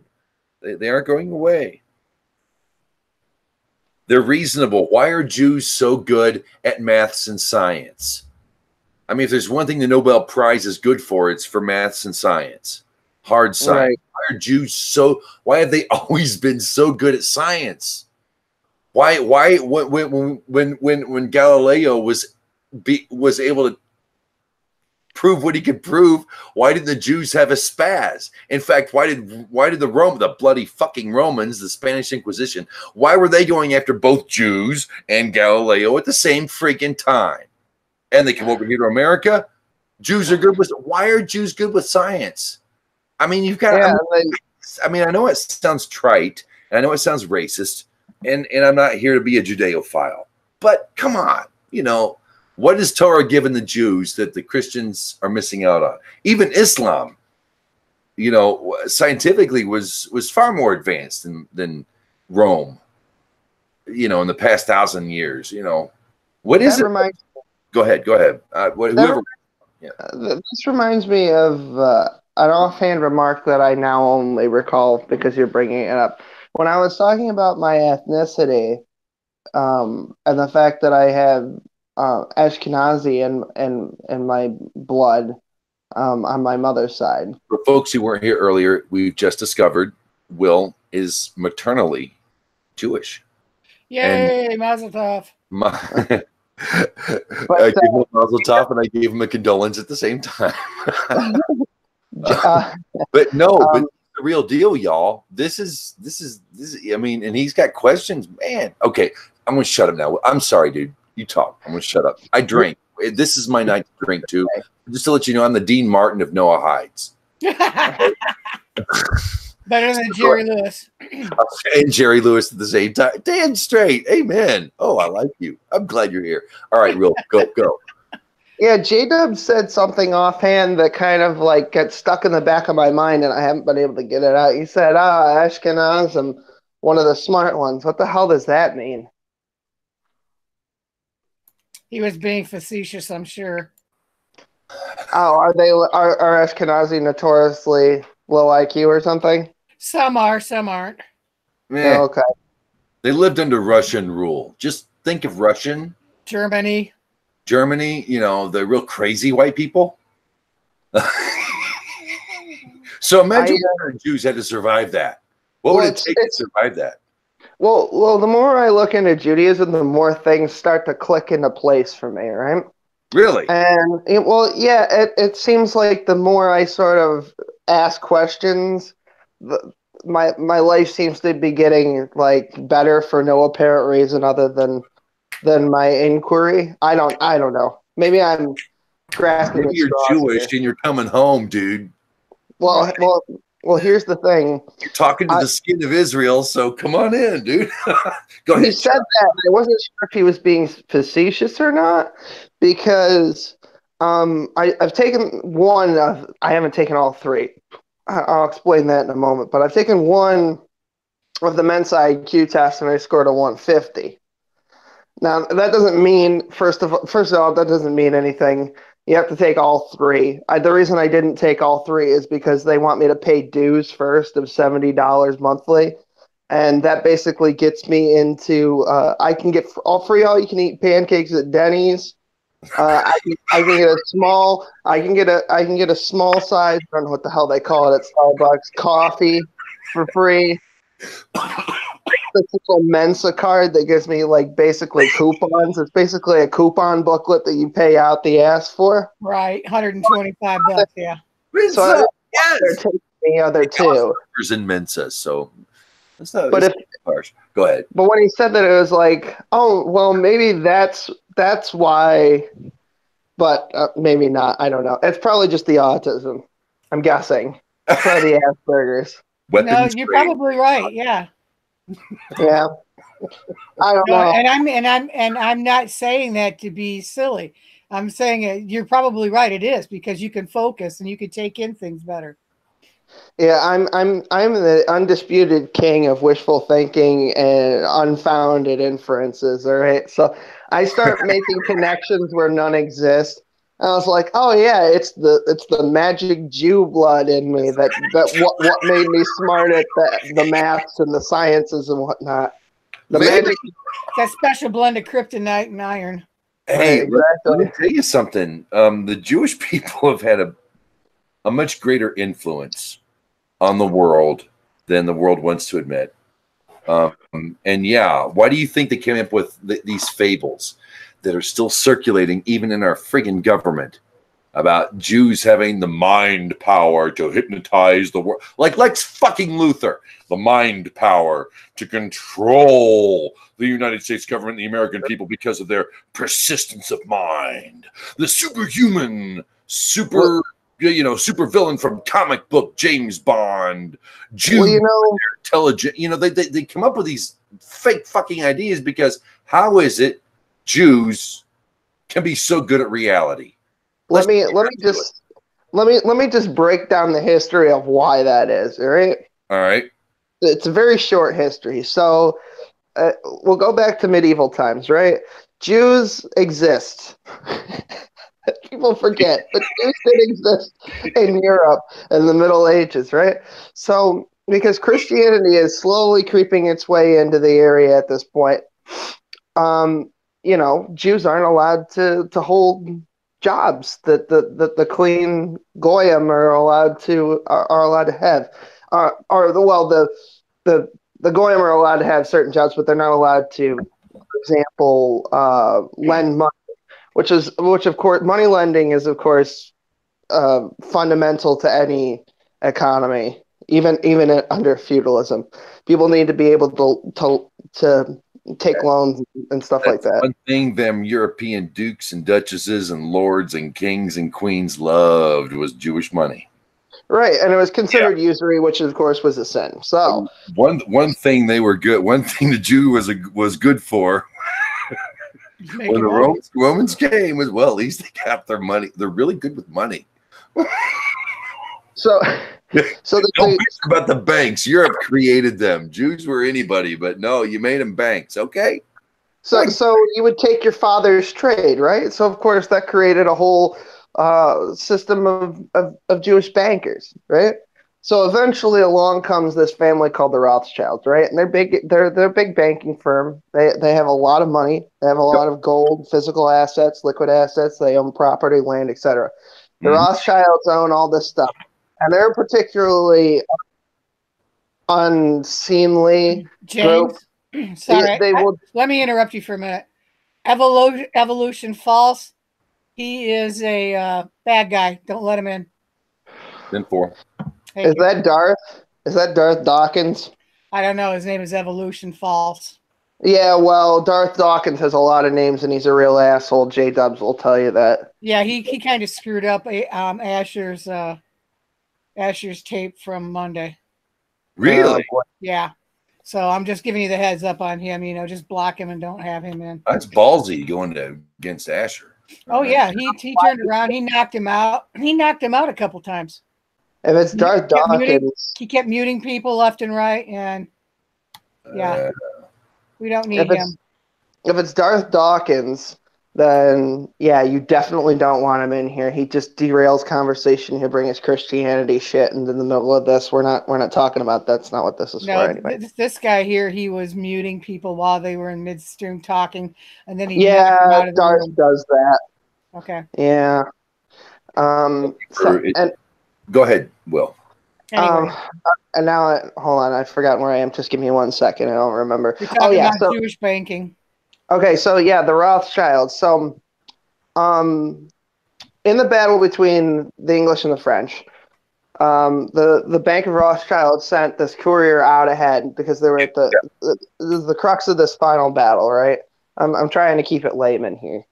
So, this courier was sent to basically go to the land of who, either if the English won, then he would go to France and say, or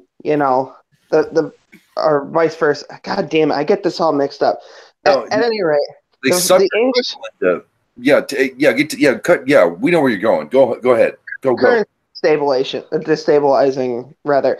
So what he did was this courier went out ahead after the English won the war between the English and the French, and said that the English had lost when in fact they had won, and got there before the cavalry had arrived to inform the English government that they had actually won. So they thought that their English pound. No, I don't think they were trading in notes at that point, but they said that the value of the currency was worth nothing. Right? So people started selling all of their currency because they thought it was worthless. The Bank of Rothschild bought up all of it, absolutely all of it. Yep.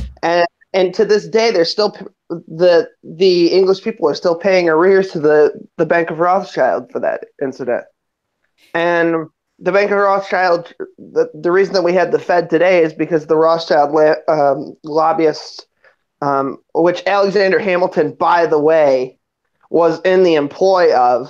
Yeah, fuck Hamilton. I don't know why he's on the why you would put him on the $10 bill anyway. It's a joke. Yeah. Like Jackson. Fuck him. He's a traitor. Right. Yeah, fuck them both. They're both traitors in my book, but whatever. So the Rothschilds have perpetually sort of ruined Jews for everybody, for all the bullshit that they get involved with. Yes.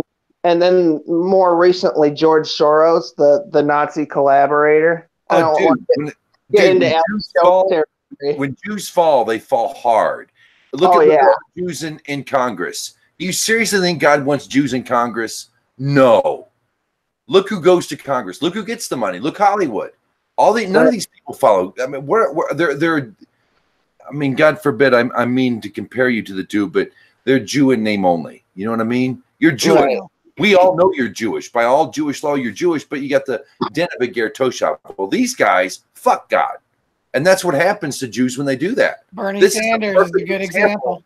That's a godless Jew right there. Yeah. Now imagine if that energy and that drive could be Torah based for the salvation of the world. You know, unreal. Would be amazing. It's typical. That you're bringing up typical examples of the farther a Jew gets from Torah. Why do they fall so hard? I mean, if anybody's laundry's decked out for the world to read, it's the Jews. I mean, the Christians and Muslims have used their own text against them for thousands of years now.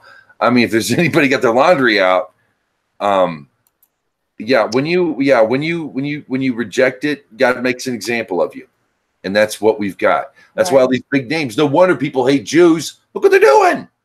I know it's unfortunate. It's an absence of Torah, and the fact that we have less Jews, like we have Feinsteins and Schumers out there. I mean, God bless them. I wish them the best. I would like them to be, or seemingly better people. You seem goofy to me if you're Jews, but we've got people like that, but we've also got people like me and Rosalie and Yohanan, Aaron, Wade, who have. Well, I don't know if Will. I want to say you were born Jewish. I don't know why I want to say that, Walsk, but anyway, Carla. We're all non-Jews who came to Torah from the outside in. So hooray for the gear. There's a balance. Oh yeah. There's a balance to it. You're coming back. You're here. You've got the zhush of the world, and you've got God proving to you, the more you question your religion, the more you question Torah, the more you make serious, hardline, like an investigative journalist, inquiries into this thing, the more it appears from what I've got from your words, the more God seems to be responding, or that nature seems to be responding to you. It's always kind of felt to me like maybe there was something, but I have this sort of nature about me of questioning just absolutely everything. That's good. But my lack of exposure to Judaism has left me like without any answers. And my problem is that everyone in my life has told me that Judaism is just Christianity minus Jesus. No, it's not. And it turns out that that's not the case. So I considered, I'd already written Christianity off, so I figured, well, fucking case closed then, I guess. I don't know why I didn't, but. And no is half the battle. There's a couple things I do want to say to you, though, so don't let me forget. All right, Rosalie. No, it's go, Will. There's one synagogue in my town, and there's probably all of, I don't know, 10 or 12 Jews that actually attend, and they don't talk to anybody. They don't associate with non-Jews. They all live on one side of town. Well, it's not 10 or 12 Jews. It's probably 10 or 12 families. They're the Feinsteins, the Feinbaums are, is it Feigenbaum? I forget. Okay. They own laundromats or something. Are you in America? Are we in America? Yeah, we're in America. Okay. This is New York. This is upstate, though. Right on. Oh, he's up there around by Uriel. Isaacovich. Schenectady folks are really good to me, man. Them Schenectady folks fed me better Italian food than I had in years, man. Half hour outside Schenectady. All right.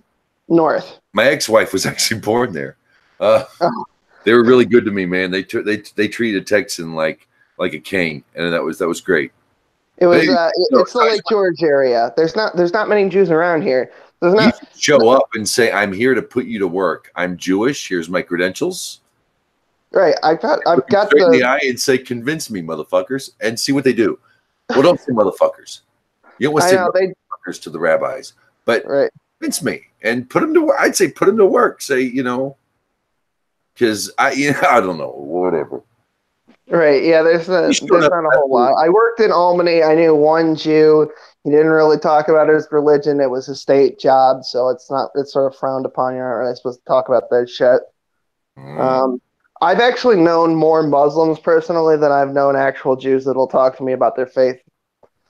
Like, but of course, first of all, the two Muslims that I'm thinking of offhand, one was my neighbor who was absolutely haram, and he thinks that he's a zealot for Islam, and he's absolutely not. Trimming the beard, imbibing in alcohol. Definitely a little adultery. I'm not going to say his name because he's got his relationship with his wife back on track. It was a weird thing. He's like, I don't know, almost 20 years younger than his wife, so it's a whole thing. He's closer to my age anyway. And so somebody who's sort of gone away and become Americanized. He's a full-blown American citizen now. I helped him with that. I helped him pass his citizenship test. We were good friends for a long time, but he just moved away. We used to drink together, and I helped him patch up things with his wife and stuff. So anyway, that was the one kind of Muslim that I knew. The other kind is the one that just lies about everything. And I won't say her full name, but I will because it's relevant. Her name was Takia. And she just knew nothing about nothing. She didn't even know what her own name was in relation to her religion. Takia is the law that prescribes that you are allowed to lie for the furtherance of Islam. You're allowed to break Islamic law if you're like an infiltrator. You don't have to be straight to the infidel. Right. Exactly. And that's the other kind of Muslim on it. But I don't know really any Jews that talk about their Judaism at all, their faith. None. I've known probably all of 2 that have talked to me in my entire life. So I just don't have any exposure. So this is definitely worth my time. Trust me, if you go to some of these hardliners who are very insular, and you say, "My mom was Jewish and I'm interested," you might see another side to Judaism. I don't know. Don't take my word for it. I intentionally avoid a lot of communities myself. So there is one other kind of Jew that I've had an extreme amount of exposure to, but they really hate us, but not because we're not Jewish, but because we're Americans. It's the Hasidic Jews from Ontario and Quebec. They hate everybody. They will go to extreme lengths to rip off and I don't think it's because they're Jews. I think it's because they're fucking Canadian, to be honest with you. That's what I just said. They hate everybody. Equally. But they just people from up north are generally rude and inconsiderate. It seems like maybe I'm making gross generalizations, but I haven't met a Canadian yet who hasn't tried to scam me, screw me, or otherwise Jew me, no pun intended, in some way, shape, form, or fashion. You know what's funny? It was in St. John that I went to my first synagogue, and I still have the prayer book they gave me, the Siddur, and the yarmulke. They were. It was in St. John, Canada. I think it was a conservative bunch, and they tried to get a bet din there, so that I could, so they could confirm me, and we couldn't get enough men around. But they were very cool. But there's some insular, like New York is a really good example. They had a Netflix documentary on them, which was a bit biased and stupid and very, very lacking in any information for the viewer. It was very much, because they had none. They had none. So they had to fill an hour and a half of this, of emotion and long shots of a woman in a bus as she rides along the fairway, whatever. But I really believe those guys, we need to get them out of America over to Israel. Over to Israel. No, they want to be Jewier than Jew. They want to be Jews. They want to be hard Jews. They're willing to isolate themselves in the world. Okay, guys. All right, I got about 15 years, 20 years maybe of this Torah study thing going on here. I'm just telling y'all, if you're listening out there, if it happens to come across, or you know somebody from an American Torah lover, go home. Go the fuck home. We don't need you here. You really don't need us. They need you. That's where you belong. Go home. And nobody else would say Jew go home in a more loving and honest way than James the Idol Smashing Noahide. Go home. Go home. You're needed there. I got another question. So there's a confirmation process? From what I understand, it's relatively new, about 100 years old. Oh, okay. So if I go through this confirmation process, do I get a cool Jew name, or No, like Native Americans like Running Bear, or one, you're already Jewish. Oh, okay. In when it comes to you hear me say words, I never explained this, and it really bugged me, and I want to make a video on it, and I didn't. You mentioned this last week, and I said something like the den of a ger toshav. What that means, okay, what a ger toshav is in Torah, if you want to look at it figuratively, visually, you've got the temple in Jerusalem, and you've got the outside Israel. The ger toshav is the guy who's one of them, but he's not. He gets nevela, he might get a little more charity, and he can't own land. He is not. He's a righteous Gentile. He is not a nochri. He is not a foreigner. He is not an outsider. He is not an Israel. He is part of the nation, but he doesn't own land. He certainly can't go and to temple with but just a few things. You know, we love him, but technically in Judaism, and after a while, you know, when he has children, they become part of the nation. He's already accepted as part of Israel. He's just not Jewish. That's your din. If you were brought before a Jewish court, if it was a real deal and Mashiach was here, you'd be brought before the Bet Din, and they would say, you're one of us, but you need to learn a few things because we can't just let you run around and chew on a pork sandwich, and we don't want you playing Motley Crue Saturday afternoon, you know, here in the Holy Land. Whatever you might like, but you know what I'm saying. So there's this restriction, but you are already legally one of them on that level at the bare freaking minimum. You have you're the redheaded stepchild. You've got scientific evidence. You've got a pedigree that says my mama was Jewish, and let me tell you something. I'm leaning Jew today, and convince me because I got a lot of questions. I don't know what I'm saying, but what I mean is you're already in. As far as the rabbis go and halakha, they cannot. You're not a ger. They cannot turn you away. True. They have to welcome you in and answer every one of your questions. Right. They should be like a fucking prince, in my opinion. I got a special fucking card and everything. How? You fall into the category of a bal tshuva, which just means basically you're somebody who's returning to it, and that's if you can provide proof that your lineage holds up, then you're just a bal tshuva. If you can't, then they'll do this like really quick ceremony where they do what they call it's basically because there's a question, they make you do a formality, and you just stand before them and you make a quick declaration. They tell you a couple things, and you're done. I mean, no matter what your process is, you're looking at something, a day or two, and then you're cleared and you're in. You're learning to go from there on out. We have to do the Brit Milah and the mikvah. Now, my next question relating to Israel is whether or not you will bring tears to the eyes of rabbis. I'll just tell you that right now. Whether or not this whole thing comes to fruition, and I get the feeling that it's gonna.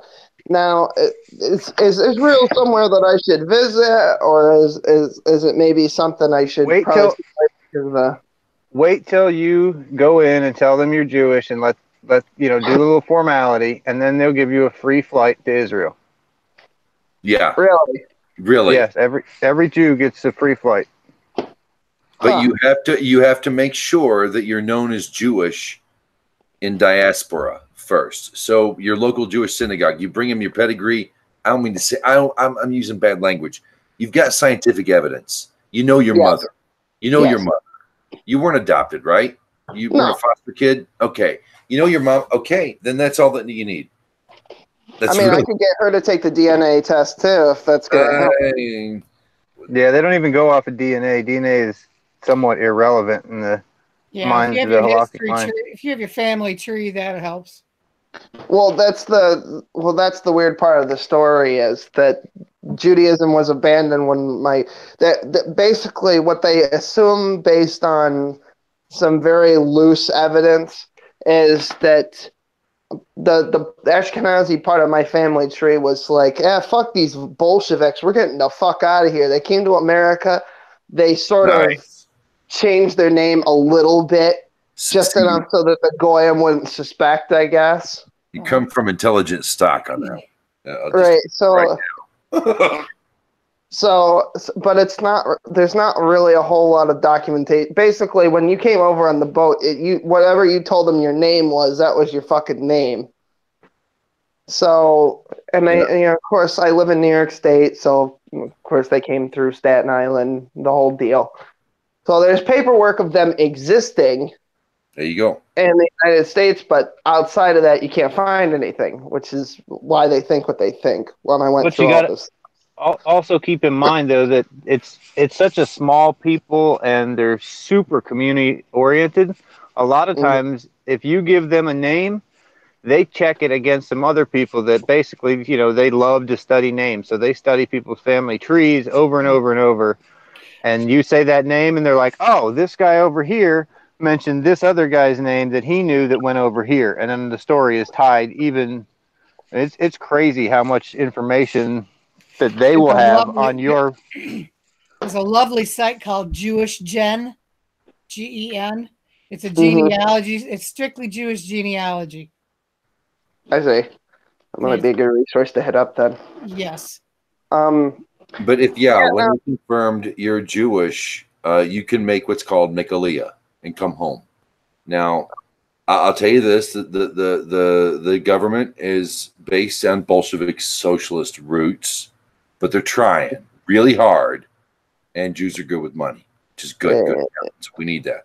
Well, they're nuclear power. They have enough. They have enough firepower to level the entire Middle East. That's why I think come to that. I try to trick my non-Jewish, because I've always been a supporter of Israel, just in general. It's because fucking Holocaust, fucking crusade. Just give them their own state, for Christ's sake. That's where they came from anyway. Come on. That's funny. I don't care who you are. You missed it. From anyway, it's there. I mean, come on. I try to trick my friends. I say, hey, because they think that the Jews are stupid or something. It's just how, listen, it's not the friendliest people around here. But anyway, they think that the Jews are stupid or something. So they don't understand that they have a fucking wall and a nuclear arsenal to match. So I say, well, why don't you just let the Israelites and the Palestinians sort of duke it out and see what happens? But I know, if Israel was allowed to just have carte blanche over the area and just do whatever they need to do, the Palestinians wouldn't stand a chance, just completely. So that's why I say, and I was like, I came up with this other thing. In antiquity, and instead of having, like, when two warring armies would go to battle, if they were fairly evenly matched and neither side wanted to concede all the casualties that would ensue from that and weaken their standing army, what they would do is they'd send them out into one-on-one champion combat. They said, well, we'll just take the strongest Jew and the strongest Palestinians and just let them duke it out. Israel's been really nice. Israel's been stupidly freaking nice. Right. Because I'm Celtic of blood, and I'm a Gaul. I've got that too. And when the Romans come to get you, you obliterate the goddamned Romans. Right. You don't put up with bullshit. Well, I'm Irish. I think Israel needs to drop its balls and march into Gaza, and anybody who's not burying their face in the dirt gets blown away. If they're burying their face in the dirt, and they got a family, they got a business, they want to live, fine. And anybody else, you exterminate them. Anybody who wants to stand against you, and then what are they going to get? Deuteronomy 20. They're going to get the rights to do whatever they want to do. They can grow their gardens. They can set up a business. They can live their freaking lives as Muslims, as good Muslims. Listen, the Jews are entitled to a piece of land, I think, after everything. The whole freaking land, the whole West Bank bullshit and the Gaza bullshit is all Israel as of 1922. When the land of Palestine is Jordan. The whole Palestine is Jordan. The whole world agreed. We'll give you this piece of land. The Jews gave up 78% of their land so that the Muslims could have their own state. And the Muslims said, "Fuck that shit. We don't want Jews here." You know why the Muslims hate the Jews so much is because Islam in and of itself is a fucking retcon. That's all it is. It's just, let's just shoehorn Judaism in here. Well, yeah, it's like it's a retcon on a retcon because they got Jesus up there too, you know. It's revisionary history. It's like, the Jews, but we're superior now because they don't do the things that we do, and there was this one battle where God created lava in the middle of the desert, and there's no evidence of a pyroclastic flow, but also they were angels somehow. Yeah, there's a lot of goofy shit in those particular texts. But yeah, we have Muslims who live happily, who voluntarily, they don't have to, but they do voluntarily serve in the military. Bedouins, yep. We've got, it's not like and you've got in the EU, you actually have Palestinian representatives who are saying you've got it all wrong. Israel has its faults. Yes. Duh. But what the world's making them out to be is bullshit. Yeah. It's the only monicum of freedom anywhere. A freedom that I don't like personally. I don't like the freedom they have. I want Torah. I'm extreme. Well, here's the thing that pissed me off. I was on another guy's show semi-recently, and we're actually having a drinking contest to raise money for charity. Go to my channel, Will Kincaid, to find out more about that. All right. We're trying to raise $6,000 for a war vet. Anyway, so I went on his channel, and this is after we had our very first discussion, and I started thinking about Jewy things. And I said, well, how do you feel about Israel? He's like, I root for Palestine. And I said, why? And he said, well, they're kind of the underdogs, and I always root for the underdogs. And I was thinking, really? The fate of an entire people who, if you want to play social justice, which of course he was, if you want to play social justice, where you're the most marginalized people on the fucking planet throughout history that are still in existence, you're going to take the side of the people who are basically in control of political discourse all around the world at this point, and first world nations like Germany, like the UK, and increasingly and even more scary in United States politics with this fucking Kamala Harris shit and this Linda the cockroach Sarsour. Yeah. Kirsten She needs to Gillibrand. disappear. Here's what grosses me out. They're actually considering in the DNC Kirsten Gillibrand as a viable candidate. The woman who basically made out with Linda Sarsour. She's a convicted criminal. You know that she went to prison. Yeah. And she was flat out early by the fucking governor. Fucking Cuomo, that fucking Dago. My God. Yep. I don't know what it is. I know the Jews and Italians don't really get along, but that's even funnier. It's New York State's a weird thing. It's like the Irish, the blacks, and the Jews all get along pretty well, right? Because we have a history. Well, first of all, you've got a history of slavery there, right? I mean, slavery through the context of actual slavery and through the context of faith, like blacks in this country are Christians, right? Unless you're one of the Hebrew Israelites, which is fucking weird, by the way. So you consider yourselves, sort of, because the Egyptians enslaved the Jews, so they figure, well, you got some slavery in your DNA. So you're oppressed like us, historically speaking. So in New York, Irish who are indentured servants who are basically worked to death so that they didn't have to be entitled to land and a job and all this shit. Okay, what part of New York are you in? Because I lived in New York for 10 years, and I'm black, and we did not get along. We all had our separate lanes. Yeah, there was no, not even close. Yeah, the blacks, the Irish, the Jews, all Puerto the Ricans didn't like the Irish. Not where I lived at. the Puerto Ricans, the Italians, and the Cubans all have their thing, and the blacks, the Irish, and the Jews all have their thing because No. Blacks were, at least where I lived at in New York, the blacks were closer to the Puerto Ricans. well, they sort of share like the Jews a little bit because if you're an Italian and let's say this is the era of Prohibition, you'd want a Jewish lawyer. You know what I mean? So there's a little bit of a lot of crazy generalizations that had a cozy relationship. Let's just get that clear. The Jews weren't stupid and they weren't crazy like the Italians either, but they had a nice cozy relationship in a lot of ways. There's some tough Jews out there, man. Yeah, I'm talking about Albany, Schenectady, Troy specifically, Okay. the Tri-County area. I don't know anything about New York City. I have no idea. Right. I'm doing a comedy tour this summer in July, and I booked for 3 places there. So I'll be taking my first trip to New York City here shortly. Nice. Albany, Schenectady, Troy. Yeah, that's the way it is. Because Arbor Hill is the it's the Harlem of Albany. It's so and Arbor Hill is right next to what the hell is the name of the Irish neighborhood? There's the Germans, and just because they don't fight, that doesn't mean that they get along. I mean, I've been black my entire life, and there's not a huge. Good to know, Carla.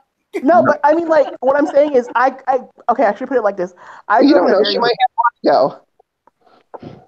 Go ahead, Carla. No, I've lived in a lot of parts of the country.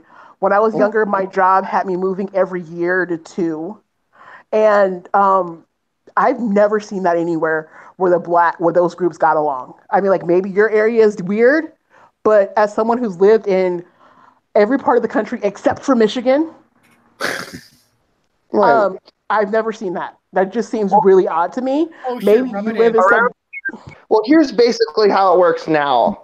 I mean, 100 years ago it was probably different, but here's how it works now. I'm 36. I'm not 100 years old. No, it's fine. So all the pubs are owned by the Irish, which are financed by Jews who have financial holdings or whatnot, or they investment bankers or whatever. Yes. And blacks. They don't. I don't want to sound racist or anything. It's not. People go for a drink, right? We're cool here. Okay. People have to. People drink. Black people drink. They go to Irish bars, and that's basically the relationship now. That's not saying that they get along. That's more of an economic thing. That's the best choice for them. That doesn't mean that they get along. There's a huge difference. Well, I know they fucking hate economically separate. What you're saying, right? Economically. Right. Well, I mean, they don't get along with anyone outside of Albany, but they especially don't get along with the Italians and the Germans. Does anybody get along with Germans? No. I don't know. I haven't met one that I've liked so far, but that doesn't mean there aren't. I guess. I'm just gonna have to. I'm gonna let you. Real quick here because we've exceeded the normal time for a hangout.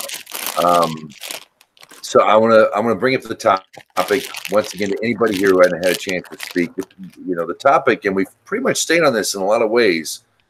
The difference between religion and mitzvot. This week's Parsha. Wade, I haven't heard from you tonight.